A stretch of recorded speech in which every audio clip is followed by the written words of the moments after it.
is what type of person do you want to be remembered as? And now there are multiple options, there's actually really a lot of options. Either a good person or a bad person, or a person that does X, a person that does Y, and so on and so on and so on. But in the end, to a certain degree, we choose. Not fully, because of course we can't really make people think about us a certain way. We can't fully control that. We can only influence it in the end quite. But still, we can influence it by quite a bit. I mean, of course, when you are being an asshole, then they're gonna remember you as an asshole. If they remember you as a good person, then this is probably gonna be due to you being a good person, period. It is what it is. So choose, choose wisely what your legacy should look like, and what you're gonna be remembered as, basically, and we choose.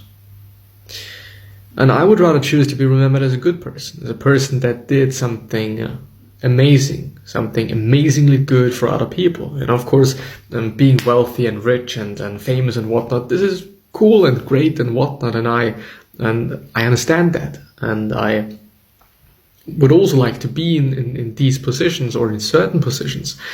But still, another really great position to be in is being remembered and being known, also in the present, as a very good person, as a kind person, as a person that's just nice to be around, quite. So choose wisely. Really do choose wisely.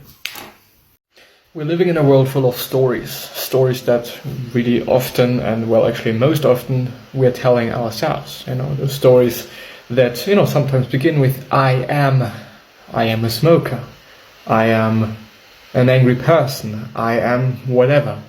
And it is incredibly difficult for one to say, I am X, Y, and Z, and then change it. It is your fucking identity then. This is who you are then. Of course, it is not easy to change that. So saying I am a smoker does not make anything better. Makes everything worse. Instead of saying this, saying I'm a person that smokes, makes it, well, way more likely that you're actually gonna stop smoking. Because this is not your identity. This is not who you are, quite. But another thing is listening to the stories that we're telling ourselves and really observing whether they serve us or they don't. Wherever you go, no matter what the weather, always bring your own sunshine. Another question is, are you the sunshine? Are you the sunshine that is, or are you the person that is bringing the sunshine to the other people, to the conversation, to the situation, to the confrontation? Are you the sunshine? And when you're not the sunshine, why aren't you the sunshine? Why aren't you the good, the kind, the best, the better? All of those positive things, we can be that when we choose to be that.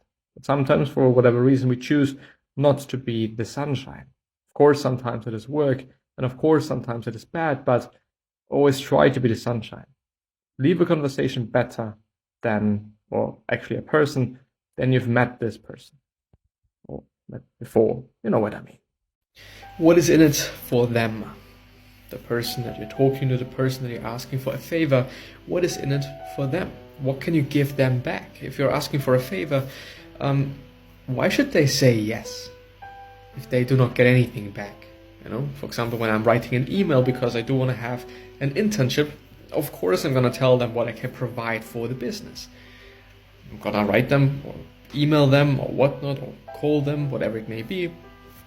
And I'm going to tell them what I can do for them.